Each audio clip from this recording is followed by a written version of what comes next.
É com muita alegria que recebemos um filho da nossa comunidade, Henrique Zimmermann, que aceitou disponibilizar um pouco do seu tempo para falar desta data e o que ela representa. Convidamos o nosso amigo Henrique Zimmermann para dar início à sua palestra. Obrigado, Henrique. Muito obrigado a todos. É realmente extremamente emotivo. Eu sei que há muitos amigos aí e obrigado por me ter convidado a mim para esta noite e para esta data tão importante. Para mim, ver as imagens da sinagoga com todos vocês, e não vou repetir os nomes de todos, peço desculpa, mas realmente todos vocês, eu conheço-vos e são grandes amigos de muitos anos, e ver essa sinagoga na qual os meus pais, Chico Zimmermann e Cota Ben-Arroz, se casaram, na qual o meu irmão fez Bar Mitzvah, na qual os meus avós eram membros durante décadas. A minha mulher, a Yael, nasceu aí fez a sua Britá. Realmente essas são paredes nas quais eu também cresci no tempo do movimento juvenil do Abrão Serruia, aquele tempo realmente fabuloso. Mas, queridos amigos, nós estamos aqui para falar do Dia da Independência de Israel, do Yom HaAtzmaut, que espero que realmente seja um dia de independência e continue a ser um dia de independência feliz, e falar realmente dos êxitos deste milagre que é este Estado no qual eu vivo há 4 décadas e meia e que realmente é um milagre em muitos aspectos, mas ao mesmo tempo, à parte dos seus grandes êxitos, que são realmente notáveis, eu acho que são únicos hoje em dia no planeta, tem também os seus enormes desafios, entre eles o tema político que existe neste momento, a instabilidade política dentro do país, mas tem grandes desafios e nós vamos tentar, nestes 30 minutos nos quais eu vou falar, analisar realmente de onde estamos, hoje, 73 anos depois da independência de Israel. Vocês sabem, alguns de vocês, eu gosto de chamar esta zona e este país o centro do mundo. Em primeiro lugar, porque realmente o é para a metade da humanidade, para 2 bilhões de cristãos, 1 bilhão 700, 800 milhões de muçulmanos e para quase 15 milhões de judeus. Este lugar é um lugar realmente importante e tem um significado diferente. E isso tem uma repercussão e uma influência sobre as realidades deste país em muitos aspectos. Por exemplo, não só na questão religiosa, cultural, política, mas também, por exemplo, na questão mediática. O facto é que nos últimos 70 anos, talvez um pouco mais, Israel é o país do mundo com mais jornalistas estrangeiros por metro quadrado. Isso não é casual. A presença mediática internacional neste lugar provavelmente é um pouco como acontece na física quântica, quando se observa um fenómeno, teve uma influência sobre tudo o que aconteceu nestas 7 décadas aqui neste lugar. Mas, ao mesmo tempo, nós vivemos numa era na qual um smartphone, é uma arma por vezes letal, e vivemos numa época também na qual os meios de comunicação podem ser um pouco como o McDonald's, um pouco como comida instantânea. E isso tem os seus problemas e tem, de alguma maneira, mudou a realidade, tal como Israel e a região é refletida e é explicada em todo o mundo. E temos também, na última década, só na última década, as redes sociais, que são esse megáfono gigante que altera toda a nossa vida. Vejam o que nós estamos agora a fazer, por exemplo, como estamos a poder falar, apesar do Covid-19, podemos comunicar estando a milhares de quilómetros de distância uns dos outros e, ao mesmo tempo, as redes sociais têm uma influência brutal sobre tudo o que aconteceu, tudo o que está a acontecer e tudo o que vai acontecer no ponto de vista político, económico, geopolítico, até mesmo no mundo da segurança e, sem dúvida, na nossa própria psicologia. Israel é um país no qual se vive com uma alta voltagem. Tudo é muito intenso. As notícias dramáticas de hoje, amanhã estão esquecidas e são substituídas por outras que acontecem e já ninguém se lembra do que aconteceu no dia anterior ou 2 dias antes. Mas, ao mesmo tempo, o Médio Oriente é uma região na qual, que vive, sem dúvida, nos últimos 10, 11 anos, a maior crise da sua história desde a época de Maomé, o profeta do Islão do século VII, que começa o Islão como a grande terceira civilização monoteísta, a terceira religião. Ao mesmo tempo, vivemos numa região na qual se pode dizer que alguns países, ou eu diria mesmo o Médio Oriente, declarou-se a guerra a si mesmo em muitos aspectos. Há neste momento várias frentes abertas em toda a região, frentes de combate importantes. Mas eu agora quero levar-vos na máquina do tempo a uma data muito particular, da qual se fala muito pouco. Dia 8 de março de 1949. Estamos uns meses depois do princípio da independência de Israel, da declaração da independência do dia 14 de maio de 1948, e estamos a 2 dias do fim da Guerra da Independência de Israel, uma guerra tremenda na qual 1% da população judaica, havia 600 mil judeus aqui naquela altura, a metade sobreviventes do Holocausto, que de repente se encontram numa situação na qual se tem que defender depois da declaração da independência de Israel e são atacados simultaneamente por uma série de exércitos árabes e têm que se defender porque não têm outra alternativa, mas mesmo assim há 6 mil mortos nessa guerra. Estamos no dia no qual Ben Gurion, o fundador do Estado, declara o seu primeiro governo no Parlamento.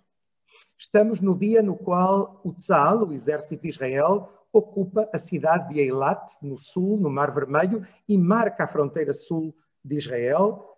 E nesse dia Ben Gurion faz um discurso no Parlamento que eu acho que é extremamente interessante e que é preciso conhecer. Ele disse o seguinte: eu sei, não foi fácil. Muitos pensavam que não íamos ganhar a guerra de independência e que não íamos sobreviver como Estado, mas na minha opinião, agora espera-nos a luta mais dura, mais difícil, o combate mais complicado. E esse será desenvolver uma economia, desenvolver uma política de imigração, na qual possamos, por exemplo, trazer milhões de judeus de todo o mundo que possam vir aqui e que tenham um teto, e que tenham um trabalho, e que tenham saúde. Vimos que realmente as companhias de seguros, os Kupot Holim, que foram marcadas, que foram criados nessa altura, no fim dos anos 40, princípio dos anos 50, provavelmente tiveram uma enorme influência agora para salvar Israel da pandemia, salvar Israel desta terrível situação que todo o mundo está a viver e ser o primeiro país realmente em sair dela, muito graças ao apoio logístico destas organizações que foram criadas nesse momento. Mas o que o Ben Gurion disse foi: agora vem o momento da rotina.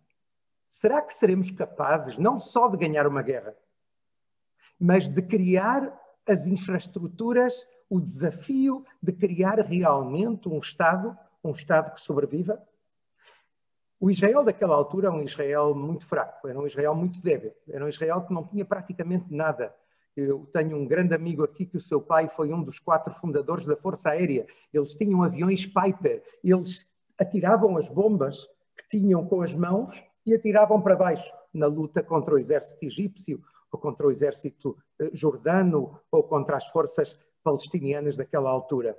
E lembrem-se, a metade da população de Israel eram sobreviventes do Holocausto, que tinham conseguido cá chegar, apesar da luta britânica para impedir a chegada desses judeus, que conseguiram chegar fracos, debilitados nos seus corpos e nas suas almas, pós-traumáticos possivelmente, por tudo o que eles tinham vindo, e com esse material humano, David Ben Gurion e o primeiro governo de Israel decide não só criar um Estado, senão lutar contra os seus inimigos para sobreviver e criar essa rotina de infraestruturas que vão permitir transformar Israel, o que é hoje em dia, provavelmente, o Estado judaico mais forte na história em milhares de anos.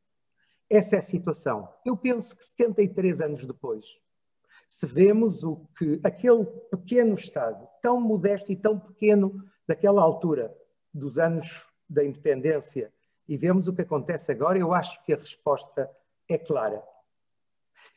Quando eu cá cheguei, do Porto, de Lisboa, no ano 1975, eu lembro-me do meu choque, quando estava no kibbutz Mishmar HaSharon e me levaram pela primeira vez a um supermercado. Havia só um tipo de pão, havia só um tipo de queijo. Eu lembro-me de ver os carros nas ruas e que me lembravam os carros da Havana, em Cuba, carros com 400 mil quilómetros. E uma vez eu fiz um comentário, eu escrevo um diário desde aquela época, e disse: Israel faz-me lembrar o que eu ouvi da Albânia, um país quase comunista naquela altura, pela modéstia de tudo o que havia neste país. É verdade, também haviam menos brechas sociais entre ricos e pobres naquela altura. Eu estava muito próximo ao Shimon Peres, Prémio Nobel da Paz, 9º presidente de Israel, primeiro-ministro, um homem que praticamente foi ministro de tudo. E um dia, 2 meses antes de falecer, ele disse-me: eu muitas vezes penso o que diria David Ben-Gurion, o meu mestre, o meu mentor, se ele pudesse levantar cabeça por um momento e ver o que está a acontecer neste país. Ele disse: ele realmente ficaria muito surpreendido. Nem ele mesmo sonharia que Israel é o que é hoje em dia. E Yitzhak Navon, que foi o 5º presidente de Israel, contou-me uma pequena história que vos vou contar, que Ben-Gurion enviou como diplomata para Buenos Aires no princípio dos anos 50. Ele teve um contacto com a Evita Perón e ela levou a Juan Perón, o seu marido. E ele era um jovem diplomata, bastante tímido. Ele tinha trabalhado com o Ben-Gurion, tinha sido o seu secretário pessoal. Ele chega a Juan Perón e a Evita diz ao Juan: Juan, temos que ajudar a este pueblo.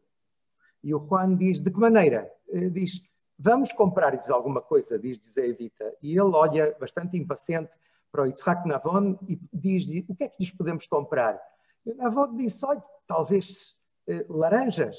E ele diz: laranjas vão chegar cá podres, vão demorar muito a chegar. Não, não, isso não é preciso. E tem alguma coisa mais? E Evita: Juan, é muito importante comprar-lhes algo. E ele diz: bom, está bem, o que é que vocês têm? A parte disso, textil. Diz que textil nós não precisamos, nós temos aqui tudo o que queremos e tudo o que é preciso, não precisamos de vos comprar isso. E ela volta a insistir, a Evita, até que o Juan Perón, impaciente, quer acabar a reunião com o diplomata israelita Navon e diz: pronto, diga-me, o que é que tem? Diga-me alguma coisa que possa servir. Ele disse: temos dentaduras. Ele disse: pronto, envie-me 25 mil dentaduras. E assim foi como se fez a primeira operação de exportação de Israel naquela altura, no princípio dos anos 50, isto contado pelo Yitzhak Navon. O Israel atual não tem nada a ver com isso. O Israel atual é um país que tem uma renda per capita, apesar de todas as crises, superior à do Japão, à da Espanha, à da França, à da Itália. É incrível dizer isso, mas é a pura verdade. É verdade também que o mundo, nos últimos anos, durante a época da anterior administração norte-americana, devido à amizade de Trump com Israel, via Israel uma espécie de porta para a Casa Branca. Falava-se das 3 T's, os 3 T's de Israel: a tecnologia, o terrorismo. Israel podia ajudar, pode ajudar ao mundo ocidental na luta antiterrorista, e falava-se do Trump e da sua amizade com o primeiro-ministro Netanyahu. É verdade que Israel é uma opinião bastante subjetiva minha, mas Israel é, na minha opinião, um dos maiores êxitos da humanidade em geral e, sem dúvida alguma, nos últimos 100 anos. É um êxito quase heroico conseguir fazer o que se fez nestes 73 anos. Quando me perguntam qual é o maior êxito de Israel, eu acho que a coisa mais imprevisível, a coisa realmente talvez mais chocante, e sobre a qual falo sempre com o Papa Francisco, ele pergunta-me sempre sobre esse tema, é o tema da língua, o tema do hebraico. O hebraico era uma língua religiosa, uma língua teológica, era uma língua usada nas sinagogas, falava-se em alguns setores bastante reduzidos, mas não era uma língua na qual se discutia, na qual se falava na rua, até que parece aquele louco Eliezer Ben Yehuda, cujo filho Itamar Ben Avi é bisavô de um grande médico israelita que se chama Itamar como ele, Itamar Raz, um grande especialista em diabetes, e ele conta-me como na sua família, e como Eliezer Ben Yehuda, ele tinha essa loucura por impor aos seus filhos não falar numa das 70 línguas que se falam neste país, com judeus que chegaram de 120 países, se não falar na língua da Bíblia, falar em hebraico. E graças a loucos como esses, conseguiu-se realmente que uma língua que durante 2 milénios estava anestesiada, estava adormecida, acordasse totalmente e se encontrassem também termos para coisas que não existiam na época de Abraão. É verdade, se hoje à noite Abraão viesse aqui jantar em minha casa com os meus filhos, provavelmente o patriarca poderia entender-se com eles. Haveria algumas palavras que ele não ia entender e que os meus filhos não iam entender que ele dizia, mas em geral eles podiam se chegar a compreender uns aos outros. É o mesmo hebraico de base daquela época, com uma série de alterações. Mas realmente, quando um dia o Papa me perguntou, e como é que vocês fizeram isso?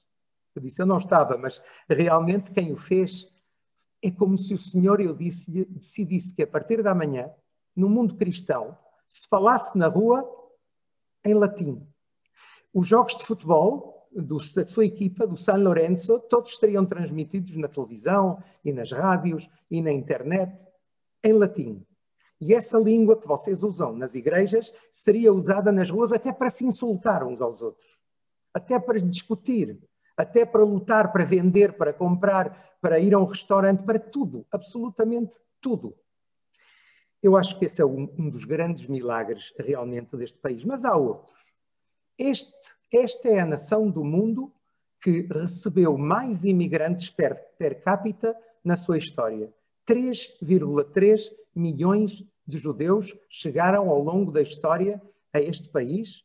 Hoje em dia há 6,5 milhões de judeus, ou seja, é como se fosse realmente a metade da população que existe hoje, judaica em Israel, que chegou a este país. Sem dúvida, nos anos 90 foi incrível, eu lembro-me disso muito bem, quando chegou 1 milhão de judeus da ex-União Soviética, judeus que chegaram cá sem absolutamente nada. Uns tinham o violino debaixo do braço, outros enviaram o piano com a bagagem e havia aqui 18 orquestras filarmónicas, graças a eles. Hoje em dia, 70% deles têm andar próprio. É verdade também que eu voltei ontem à noite do Golfo Pérsico, de onde vou com muita frequência nos últimos anos, porque sou presidente da Câmara de Comércio Israel, Países do Golfo. E falo muito com os príncipes que são os líderes dos Emirados Árabes Unidos, do Bahrein, do Qatar, da Arábia Saudita. Um dos príncipes, que era chefe dos serviços secretos sauditas durante muitos anos, mais de 20, Turki al-Faisal, disse-me um dia, vocês têm o exército mais forte entre Gibraltar e a Indonésia. E nós chegamos à conclusão que não vos podemos vencer já em 1973, na Guerra do Yom Kippur. Nós vimos que vocês chegaram à guerra de joelhos e umas semanas depois ganharam a guerra, apesar de tudo. Hoje em dia, dizia ele, Israel é um país muito mais forte. Portanto, para nós já há décadas que a via militar não existe. E é por isso também que nós temos que olhar para outras coisas. E as outras coisas são, sobretudo, tecnologia. Eu acho que a tecnologia é uma das coisas que abriu as portas do mundo árabe, que procura joint ventures e colaboração com Israel, e não é por acaso que, como me dizia ontem um dos príncipes de Abu Dhabi, Israel tem na Nasdaq, na Bolsa norte-americana, mais empresas de alta tecnologia que todos os países juntos da União Europeia, os 27 países que há neste momento na União Europeia. E é verdade que Israel agora se está a preparar para a nova etapa, que é passar do high-tech, da alta tecnologia, à inteligência artificial. Este é também um dos 9 países, segundo fontes estrangeiras, que tem poder nuclear e um dos 7 que conseguiu enviar satélites ao espaço. E isso também é um dos países que está neste clube muito, muito privado.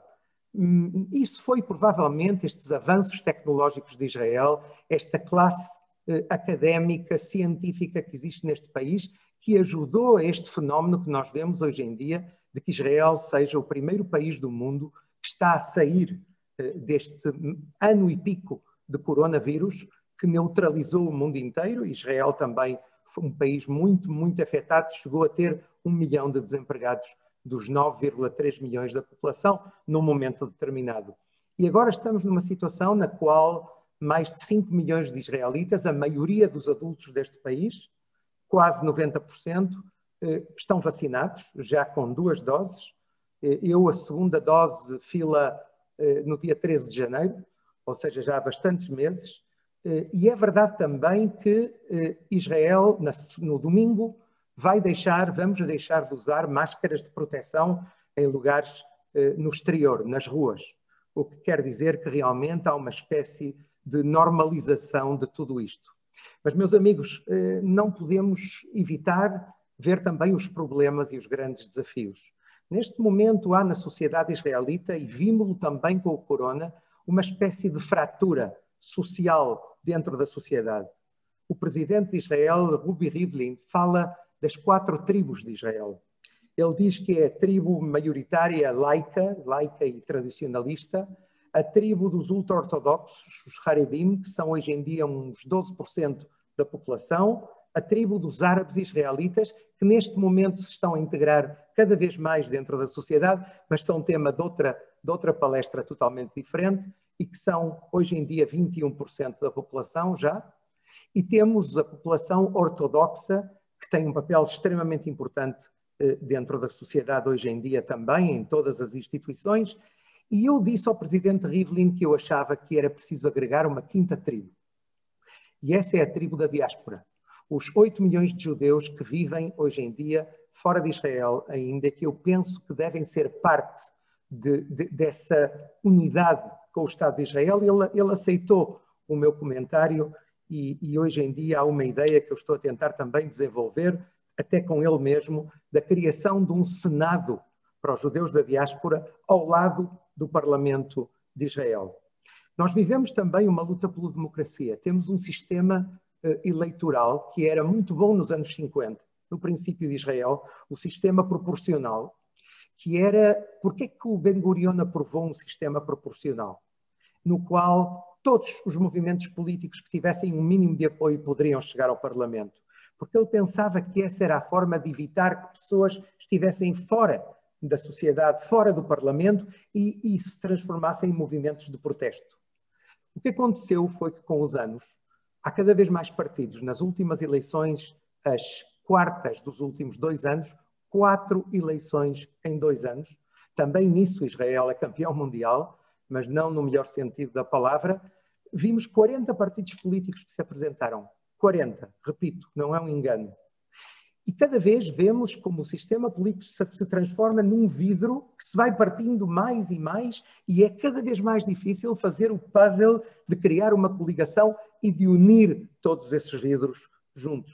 Eu acho que chegou o momento, e cada vez temos mais gente na sociedade que se entende que é preciso fazer uma alteração e realmente chegar a um novo sistema político mais adaptado a esta época.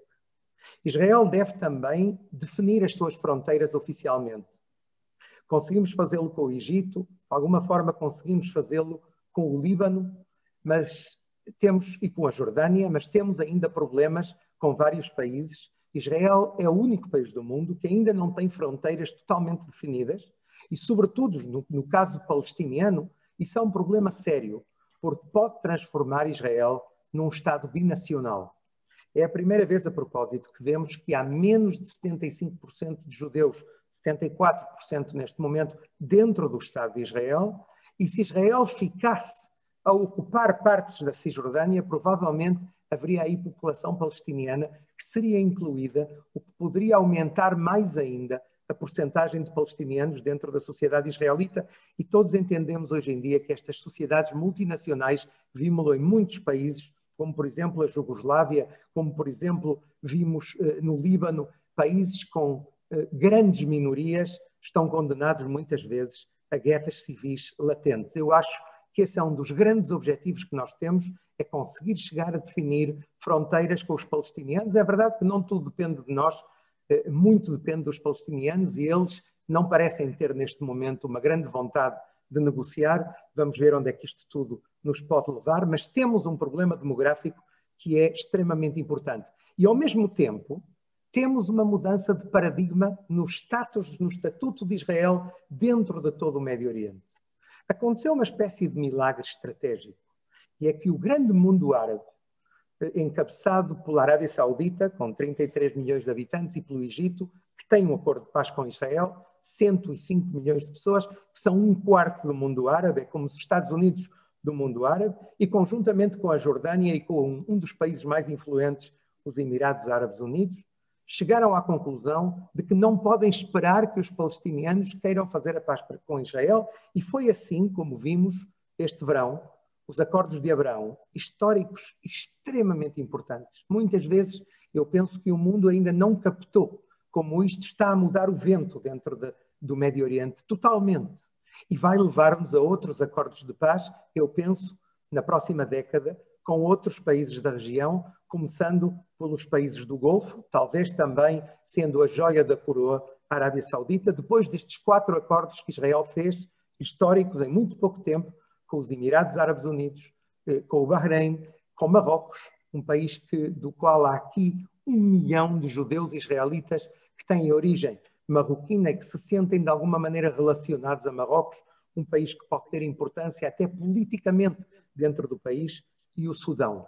Eu sei que há já acordos meio escritos com países como Oman no Golfo Pérsico, como até mesmo o Qatar, que se prepara para o Mundial de 2022 e que procura um diálogo com Israel, e com a Arábia Saudita há uma espécie de tango também neste momento para poder chegar a alguma forma de acordo com Israel nos próximos anos, mas ainda vai demorar um tempo e não vai ser fácil, sobretudo porque o Médio Oriente está numa espécie de situação de ebulição. Nós vemos, depois de 10 anos, com 1 milhão de mortos, talvez mais, em todas as frentes, com a volta da escravidão, miúdas e miúdos vendidos como escravos sexuais ou simplesmente como escravos. Eu vi isso com os meus olhos em Mossul, no Iraque, 4 vezes, e ouvi sobre isso em Raqqa, na Síria, o analfabetismo que continua a existir no mundo árabe,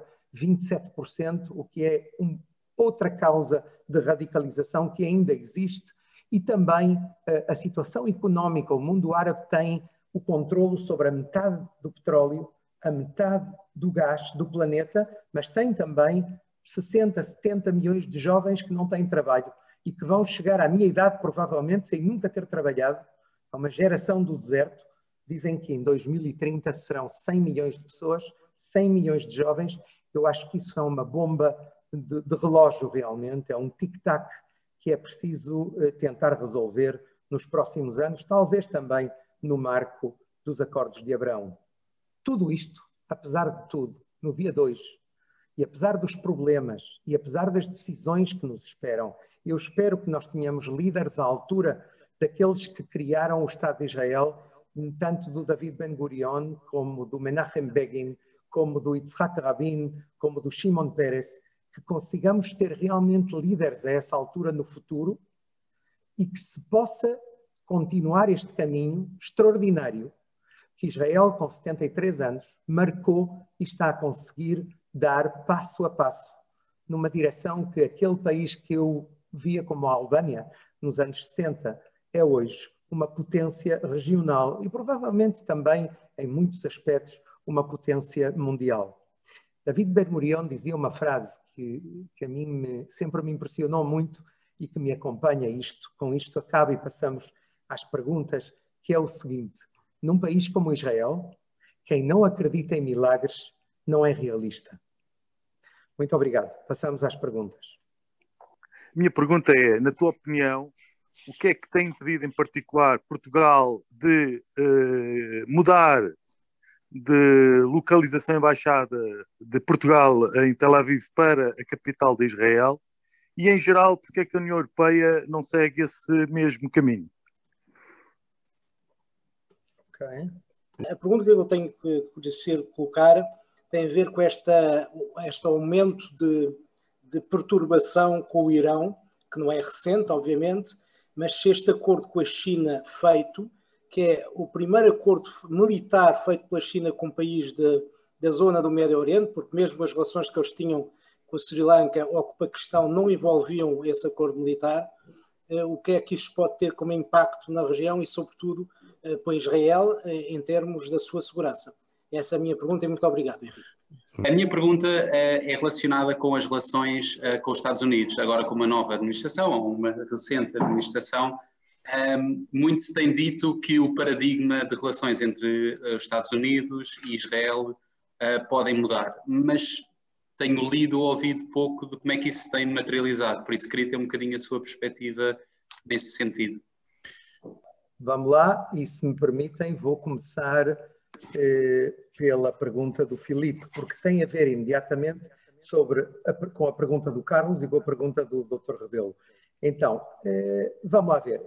Israel realmente, neste caso, o Benjamin Netanyahu, que é o primeiro-ministro que está há mais tempo na presidência do governo em Israel, mais do que o próprio Ben-Gurion, já são 14 anos não consecutivos, realmente ele tinha uma relação extraordinariamente privilegiada com o anterior presidente dos Estados Unidos.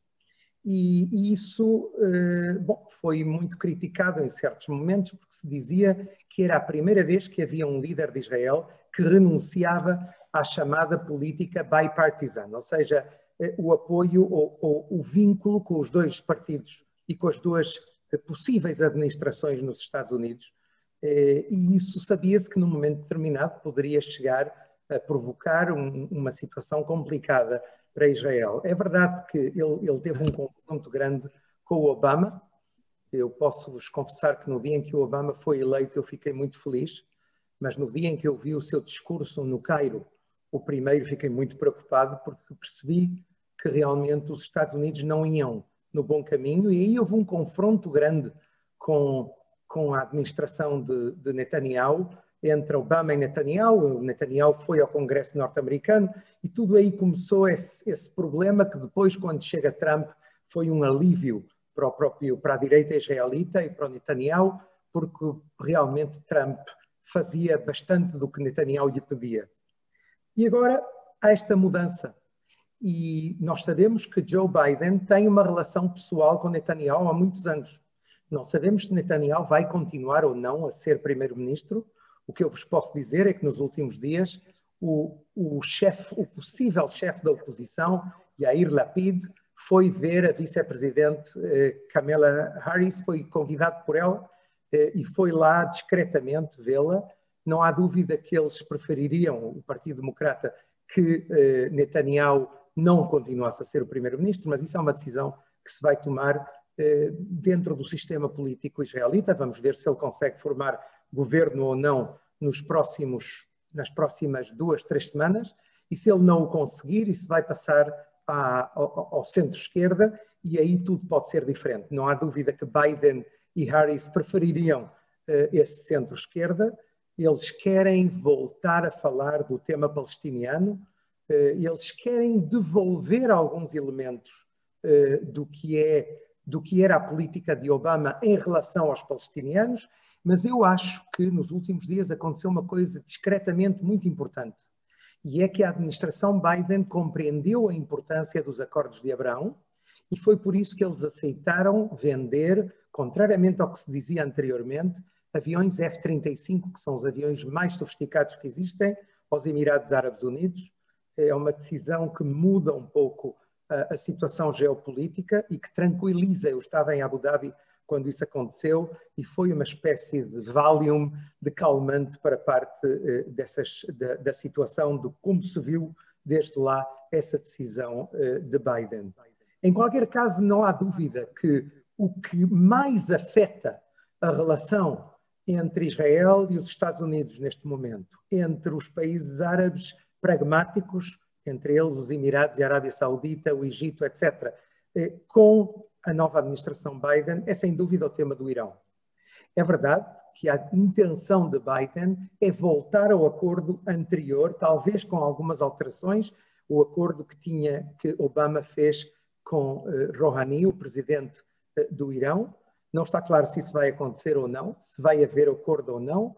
O que não há dúvida que acontece é que o Irão está, apesar do acordo com a China, provavelmente na sua situação mais tremenda, mais difícil desde a Revolução Islâmica de 1979. Há um desânimo total na rua iraniana, há uma oposição crescente que provavelmente tem o apoio, segundo dizem analistas iranianos que conhecem bem a situação, de 85% até 90% da população. há operações de serviços secretos estrangeiros, segundo eles dizem, até de Israel, no coração do Irão, nos lugares mais protegidos do Irão. Há uma guerra cirúrgica contra o que seria o projeto nuclear do Irão e, portanto, isso tem um efeito imediato e importantíssimo sobre tudo o que aconteça com a administração norte-americana. Enquanto ao tema de Jerusalém, não há dúvida que eu acredito que todo país tem direito a decidir qual é a sua capital e que as embaixadas estrangeiras estejam lá. A União Europeia não o faz porque considera que o tema palestiniano deve ser resolvido antes. Eu não me oponho a que os palestinianos tenham benefícios de uma decisão assim. Eu acho que devemos dar passos para a frente. Devemos de entender que já não estamos nos anos 90, que a situação do século passado é diferente, que vivemos umas primaveras árabes e umas revoluções no mundo árabe que alteraram a situação, que hoje em dia há uma classe jovem nos países que eu visito, nos Emirados e na Arábia Saudita, 70% da população são jovens de menos de 30 anos, que quando eu falo com eles me dizem que as guerras do século XX não lhes interessam, que eles querem ir para a frente, querem olhar para a frente. E eles são o principal lobby para conseguir chegar a acordos com Israel. Portanto, é preciso adaptarmos aos novos tempos. Eu espero que essa decisão, quando se tomar, e espero que se tome nos próximos anos, que se adote também a União Europeia e também Portugal, seja no marco de um acordo com os palestinianos para impedir criar mais tensões entre Israel e os palestinianos, mas em qualquer caso é uma decisão que deverá ser positiva. Qual é a posição do Estado de Israel para melhorar o tratamento democrático da parte da população israeliana árabe, que até aqui tem tido um tratamento diferente dos cidadãos judeus? Eu tenho visto que tem havido grandes progressos na ocupação de cargos, etc., mas há uma política conducente a que essa situação se melhore. Gostava de saber se me podes informar. Grande pergunta, Samuel. O Henrique, de facto, tocou em todos os aspectos, como disse Samuel Levi, e tocou num que eu fiquei muito curiosa, acerca da tal quinta tribo que é representada pela diáspora. Em medida que acha que essa diáspora podia contribuir para a democracia e para o êxito político de Israel, em Israel, uma vez que, na verdade, é que há um grande problema de segurança em Israel e já afronta 40 partidos políticos. Se ainda juntarmos um Senado da diáspora, e como nós sabemos, os judeus gostam muito de ter opiniões, várias, em medida que o Henrique sonha que isso podia ser uma boa contribuição. Minha pergunta é a seguinte: qual é, do teu ponto de vista, por que motivo é que não se consegue, ou enfim, não se vê uma alternativa ao Netanyahu em Israel? Samuel, estás ótimo, é um prazer ver-te e ver que estás em forma, graças a Deus, e mando-te um grande abraço, a sério. E a pergunta é muito interessante porque eu acho que se há neste momento um game changer em Israel, ele vem da população árabe, que são, como dizia, 21%, ou seja, estamos a chegar quase a 2 milhões de pessoas. E se há 10 anos ou há 5 anos ainda a representação política do setor árabe-israelita fosse praticamente de forma exclusiva uma representação que se preocupava pelos problemas dos palestinianos na Cisjordânia e em Gaza e menos dos problemas da população que eles representam no Parlamento, hoje em dia eu acho que há uma espécie de tsunami que está a acontecer porque aquela geração jovem da qual eu vos falava antes está a reagir. Eu vejo em Tel Aviv, de onde eu vivo, cada vez mais jovens árabes que trabalham em todos os sítios. Eu encontro-os nos hospitais como médicos, como enfermeiros e enfermeiras, encontro-os como são estudantes meus no IDC de Herzliya. 60% dos estudantes árabes são mulheres. As mulheres têm hoje em dia um papel que não tinham no passado. A propósito, isso acontece também no mundo árabe e até mesmo no Irão. 60% são mulheres, o que está, de alguma forma, a criar uma espécie de metamorfose dentro da sociedade. A propósito, acontece também na sociedade ultra-ortodoxa e judaica, mas isso também é outra história. E eu vejo hoje em dia um interesse dentro do setor público árabe-israelita, vejo embaixadores, vejo diplomatas, vejo até mesmo militares. Há quem, sem ter a obrigação, se apresenta no serviço militar como voluntário, sobretudo os cristãos, mas também alguns muçulmanos. Não falemos já dos drusos e dos beduínos, etc., que isso historicamente eles já eram parte, porque eles sentem que o exército pode chegar a ser uma espécie de trampolim dentro da sociedade israelita, e eles criticam os seus próprios deputados que se dedicam mais aos palestinianos do que se dedicam a eles. E hoje em dia eu acho que vamos ver um partido de jovens que vai surgir. Eu sinto que há no ar aí uma espécie de mudança, e vimos um político que justamente vem do movimento islâmico, imaginem, que negociou com Netanyahu a possibilidade de se unir e de ser parte da coligação.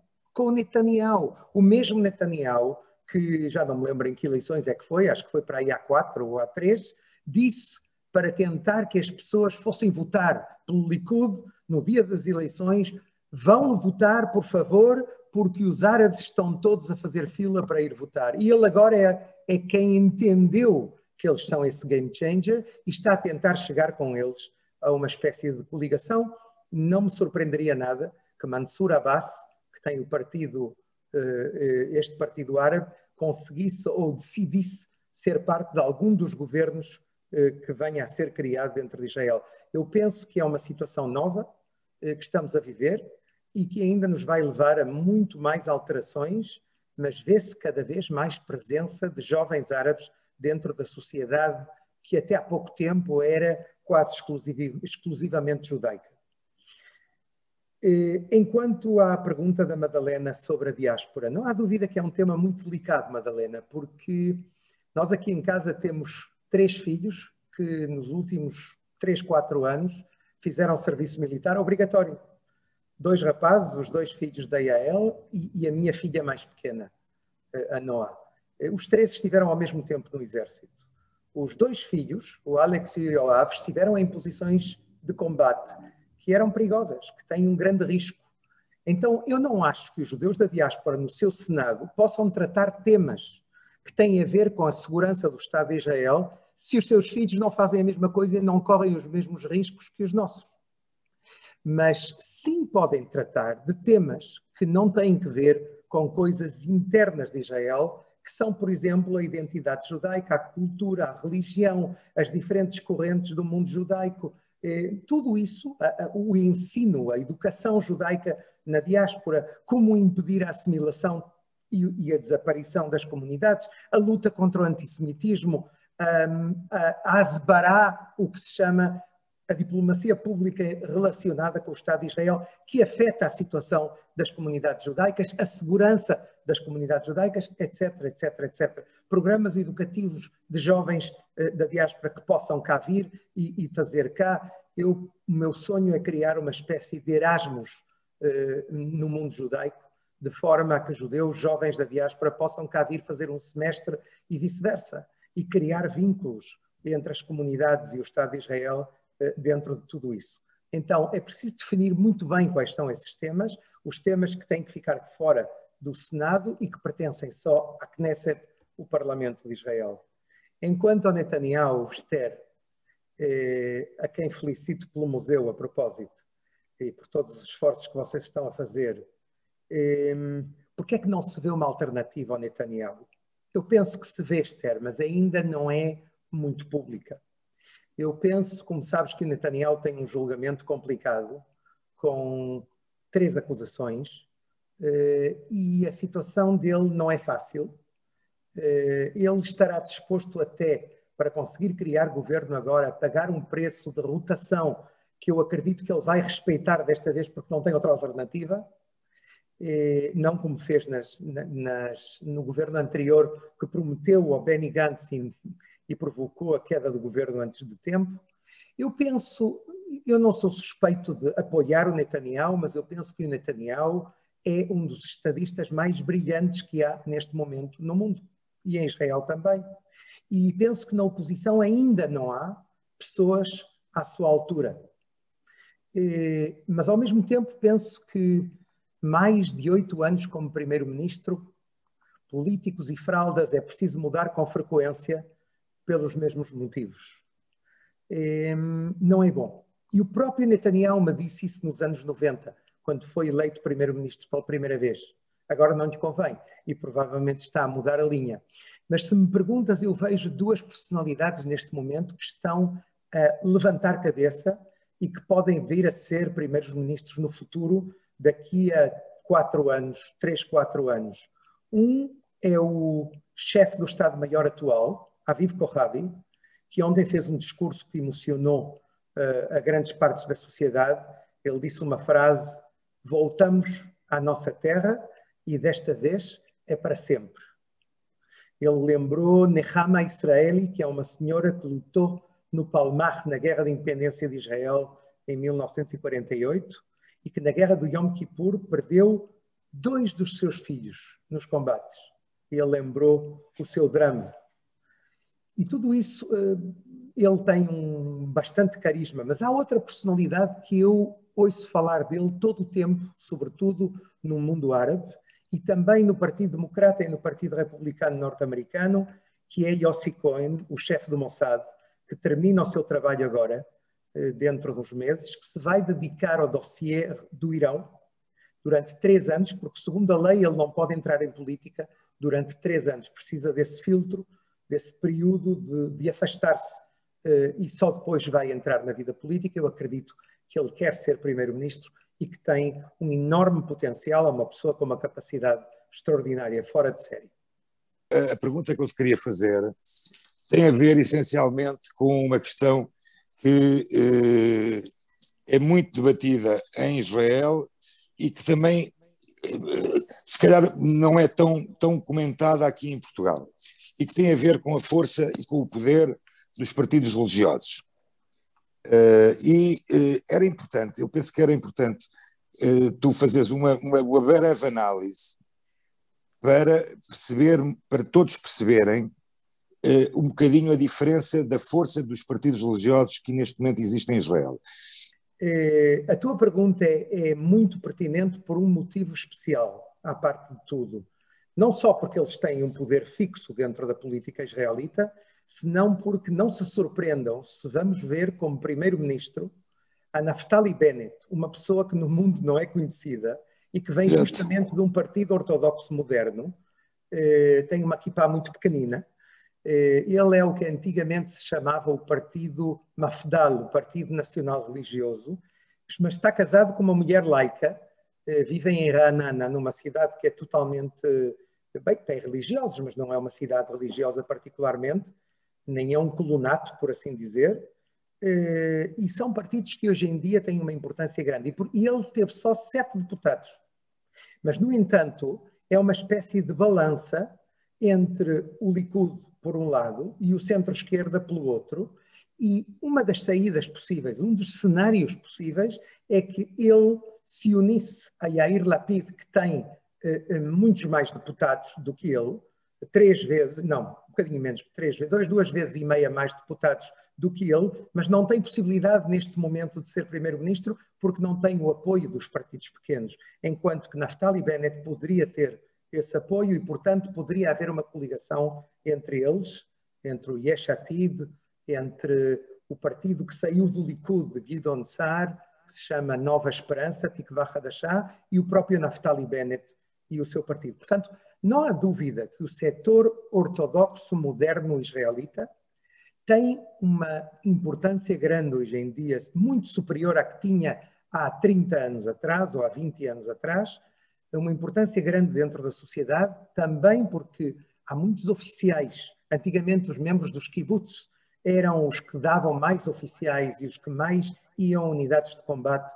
Hoje em dia os ortodoxos modernos são os que estão mais presentes, ainda com membros dos kibbutzim, nas unidades de combate e em todo lugar de onde se arriscam por Israel e se pagam um preço de sangue muitas vezes, e é um setor que não se pode negar e que eu acho que combina a religião com a vida moderna. Naftali Bennett, por exemplo, é um homem que fez um exit de high-tech e que ganhou muito dinheiro, que não precisa de nada dinheiro na política, mas que está aí.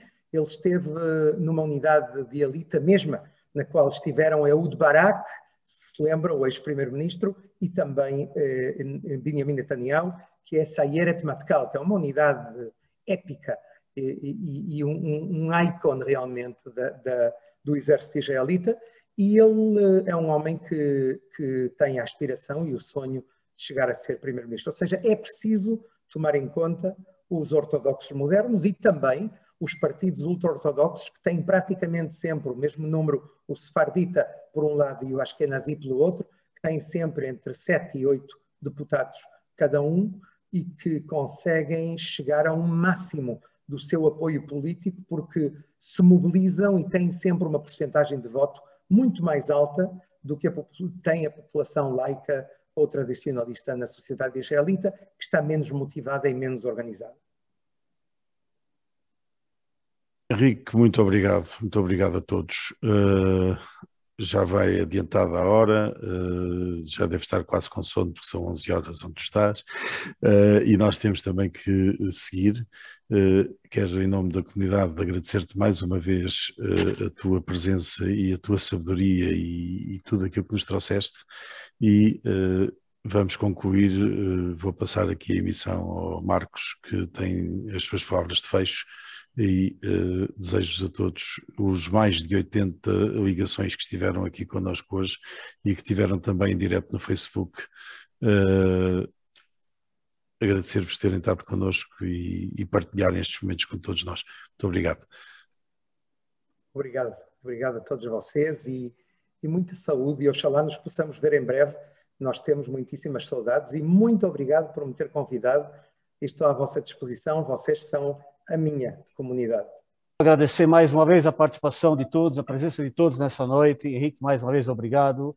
Desejar uma excelente noite e que possamos muito em breve estar juntos para a nossa próxima celebração, se Deus quiser. Obrigado a todos e uma boa noite.